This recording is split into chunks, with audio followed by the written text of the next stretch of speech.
Welcome back to The Business of Writing, a podcast from Live, Write, Publish. I'm Jocelyn, and today we're talking about writing careers and AI. There's been a lot of conversation over the last few months about whether or not the AI bubble will burst or if it's about to take over all of our jobs. And I wrote an essay about my thoughts and experiences from the field and how my clients are using AI and the various issues that they are having with it. I'll include a link to that essay in the show notes. But I do hear a lot of writers being concerned, and they're either doom scrolling or they're in denial about what AI is really doing to our industry. So I wanted to share a few quick thoughts.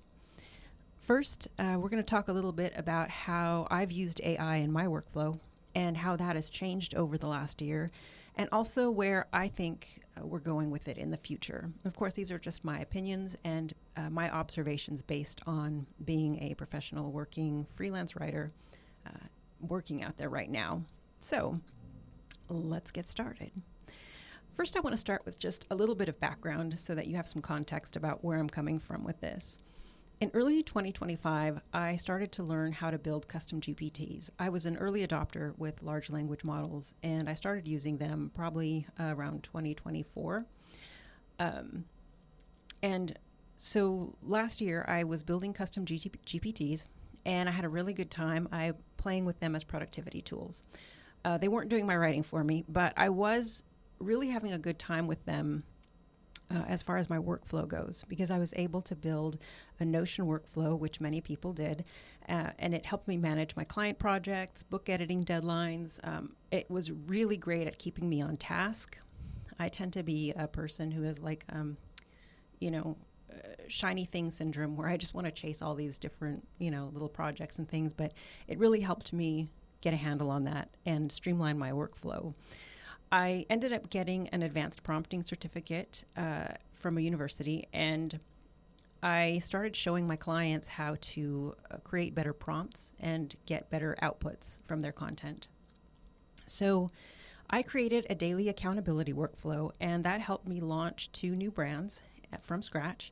And I published a book that I had been working on for about 15 years. So it really helped me buckle down and get accountable and get more done. It was also like having another version of myself to bounce ideas off of, which was really fun. And it behaved like a Gen Z assistant with an adorable sense of humor. It really was a lot of fun. It was like my little buddy, and it would cheerlead me every day across my finish lines. I really got a lot done, and I had a good time experimenting with it. So then something happened. And actually, it was 3 separate things. The first thing was ChatGPT 5.0 dropped. And some of you might remember that because the internet completely lost its mind. A lot of people were trying to frame it around people losing like their AI best friends or partners or whatever. But I think that really missed the point of what really happened with that model shift. It wasn't really about people losing their companions, although I recognize that is certainly a part of what happened. But for me personally, it completely destroyed my workflow, and I will discuss that in just a moment. The second thing that happened was model usage hit a tipping point, and suddenly all of my clients across the board were using it. All of my friends were using it. Everyone that I knew was using it. And they were generating content all the time. And suddenly we started hearing about token limits, and we started hearing about memory and bandwidth limits. And it suddenly got very difficult to do larger projects. In my personal experience, the memory just tanked. It couldn't even really remember things. But again, I'll get into that in just a moment. And the third thing is that the enterprise models were really mainstreamed into corporate workflows, which really created a slowdown and in terms of our ability to use the models, but also copy just became really flat, boring, bland, predictable. It was like this sort of homogenization of copy. And we all know the AI tells that started coming out. If not, it's not this, it's that. And, we all know what those are. Or at least if you're listening to this, you're probably a writer and you probably are familiar with it. So it was like overnight, every client, every agency, everyone that was out there producing content seemed to think that they were going to be prompting their way into the future and that machines were going to be just taking over everything. And in mid to late 2025, I genuinely went through 5 stages of grief over losing my career. I really thought that it was the end for me. I had been working in media for, coming on 20 years here. And I thought, okay, well, it's over. I'm going to have to figure out what to do next. And I spent so much time in the kitchen making jam and pickling vegetables that my partner actually said that I should start selling them at farmers markets, that I should become a homesteader basically and raise alpaca and, just have a vegetable garden because it was just going to be an apocalypse and I would never have work again. So I really did start to accept that I was going to have to be just a writer for fun because there's no way that I was going to be able to compete with these machines that were taking over everything. But when 2026 rolled around, everything completely changed again. Because just as quickly as AI hit the mainstream, the edges started fraying and clients were boomeranging back to me. Oftentimes because they were having really embarrassing content fails, like hallucinated content and just straight up inaccuracies. You really had to start fact checking things carefully. Again, this was just my experience. And in the post that I'll link in the show notes, I have some examples of that. So basically, all of these teams that were using, ChatGPT or whatever other AI tool, they suddenly found that they were having to do a lot more checking and their internal teams just didn't have the bandwidth for it. And so they were calling people like me to please help them put their content, make it more on brand and to catch more of the hallucinations and whatnot. So I actually started getting a lot more editing work than I used to get, which was really funny. So now when I hear people talking about AI, taking writing jobs and replacing creatives, I really think to myself, like, yeah, when we get infinite computing power, infinite energy production, and infinite time to fact check outputs, then I'll start to worry. It hasn't panned out so far, just from my observations, to my opinion. So let's go back to that ChatGPT 5 model update that I mentioned before. So yes, there were a lot of people who were upset because their AI partners or, friends, companions, suddenly changed. They were no longer friendly. It wasn't quite the same. And I can see how that would be an issue. That wasn't my particular issue with it, but my workflow absolutely broke when that happened. So what broke for me was that all of my custom GPTs that I had built, where each one had their own crafted voice. They each had their own project. They each had their own files and tone. And I had really built them up. They just stopped working. So on a practical level, what that meant was I went from being able to generate on-brand blog posts and video scripts for 3 to 5 specific brand voices with different style guides every week to having to retrain basically a lobotomized model every time I needed content. And it was extremely frustrating because before the switch, I was, of course, still doing my own editing. I was still polishing drafts and fact-checking my work and doing all of those things myself. But prior to that change, the output was pretty decent. It wasn't like finished quality, but it was pretty good. I mean, it was fairly accurate, and I didn't really have a lot of problems with it. It was really just editing. Once you got the prompting and the groundwork laid, it actually was producing pretty okay quality stuff. So after that, though, they became completely useless. I mean, there was basically no creativity. It was extremely brief, homogenized outputs that were just not, they just weren't useful. So, I know, boo-hoo-hoo, right? I had to go back to manually writing from a blank page. And I can do that, so that's not really a problem.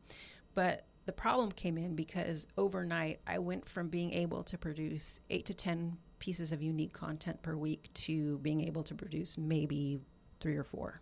And it was a big production quantity and quality drop, in my opinion, from, what I observed. And again, just my opinion, just my own workflow. Another thing I noticed is that there were a lot more hallucinations just in the work that I was involved with. And again, just my opinion, I keep reading articles about how, hallucinations are down and quality is higher. And I'm sure that some people are having that experience. My experience has just been different. So I can only compare what I'm seeing today versus what I was seeing, like, say, a year ago. And for me and my outputs, it's not as good. And it, before anyone comes at me about prompting, yes, I know how to prompt. It's not a prompting issue. Now, will that trend reverse? It might. It very well could. And am I still going to use generative AI? I certainly do. I use it every day, but I don't use it in the same way that I was before. The ways that I have still found it useful is image generation. It's still really good at making, YouTube thumbnail videos. It's still really good at making, images and things like that. It's still good with outlining. I do have a link in that blog post to an experiment that I did where I tried to write a novel with AI, and that was really entertaining. So that will be linked in the article in the show notes. It will challenge your assumptions if you specifically prompt it to challenge you. I do like using that to find angles that I hadn't thought of before. It will provide audience insights. It can scan forums for trends. It'll do general research for you, obviously. I always ask it to provide the source links, and then I double check them because sometimes they do make it up. So you do still have to check things. And I still use it for first drafts now and then. I very rarely use them, but I use them sort of as a jumping off point. I'll put it that way. Because very often now, even though I've tried different models, so I think I've tried all of the models, and some are a little better than others, but basically, in my opinion, you still have to do a lot of work to get it performing reasonably well. So I am not going to be retiring to an alpaca farm anytime in the near future. I have to say, I used to think that we are, in the middle of the new industrial revolution, which is what a lot of people talk about all the time. And I do think, yes, we are in the middle of a sort of time of great upheaval, great change. I do think that AI is going to disrupt a lot of different industries. I personally don't think we're at a place where it's going to replace all of the creatives, though. That's just my opinion. We'll see what happens. But I use the tools every day, and I can say that I use them so much that I don't have as much confidence as I used to. They are extremely helpful, though. They are extremely useful. I use large language models, like I said, every day. It shaves time off of my ideation process. It shaves time off of research. I just used it this morning to find different angles to an article that I was working on that I hadn't thought of, and I didn't use all of them, but at least it forced me to think about different angles that I hadn't thought about yet and explore different ways of approaching it that I hadn't thought of. So I do find it useful for that. I'm definitely not a doom scroller when it comes to AI. I think that we're all still gonna be out here working and writing. Do I think that AI is going to replace human editorial judgment? No, I don't. Personally, I don't think that it will ever really understand human context or nuance. I think that it too confidently invents information. It becomes very time-consuming to fact-check everything. I think that a lot of times, just my personal experience lately is that I can actually write and fact check faster myself just from scratch than I can trying to go through content that was generated. But another important point is that there is a very real AI backlash going on right now. I see it. I produce a lot of content, so I see it in comments of, YouTube videos and on social media where people are just over it, and they can sense when content is generated by AI and they are not having it. There's a certain percentage of the population. I think I read a study. I'll have to find it and link it, but something like 40% of people who were surveyed, I think it was a Gartner research study, just absolutely reject anything having to do with AI. So I really don't think that people are ready to accept it for their content. And when you look at, like, for example, I do a lot of work in the YouTube space. The average popular YouTuber often pulls in a bigger audience than a lot of the legacy media shows these days. And I think a big reason for that is the authenticity factor, which we've been talking about this for 10 years, the whole, you have to be authentic. Authenticity is everything. And I think that gets more and more true each year. People crave human experience. They crave human connection. And there is something about AI-generated content where we can all sense, even if we don't always know how to pinpoint or put into words what we're experiencing, we know on some level that it doesn't have that human spark in it. And I think that AI 100% is disrupting a lot of things across a lot of industries, and it will continue to do that. Like I said, I'm not anti-AI. I think that it is very useful in a lot of use cases. However, as far as content production goes and writing goes, I'm seeing more and more errors come through, and I'm seeing people, like audiences, really turning their backs on anything that they think is AI generated. So the models are going to have to be a lot more accurate and less expensive and be able to incorporate more humanity before they're going to overtake human-generated content. So that is my 10 cents on where we are going with AI as far as writers and our creative process and our work. I don't want to be Pollyanna about it, but I just don't see people embracing it in quite the way that we may have thought they would have a year or two ago. And some of that has to do with the models. So in my own personal work, as I've said, every client that I have now uses AI. That's just a given. Even when I do work with agencies, that's pretty much the first thing that they want to talk about is, what's your stance on AI? How do you use it? Where are you using it? How is it working for you? It has become just the basis of everything. And I personally don't have a problem with that, except for when people aren't fact-checking it or taking the time to finesse it,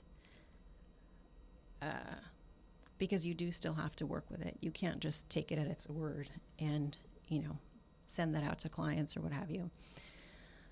So will it get better? I don't know.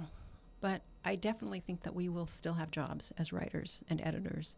I think that we're going to change what we do, but we are still very much needed. There's an example that I give in the post that I will link where, I had a client that had to have a 20-page document basically turned around very quickly because half of it had been hallucinated. So, things like that do happen, and we just have to be a lot more aware of what we're putting out there. Is it accurate? Accuracy has become so, so important. And, so that's where I stand, and I will have a link to that blog post below. This is just a short one, so I thank you for joining me, and I will be back in another episode. Thank you for listening.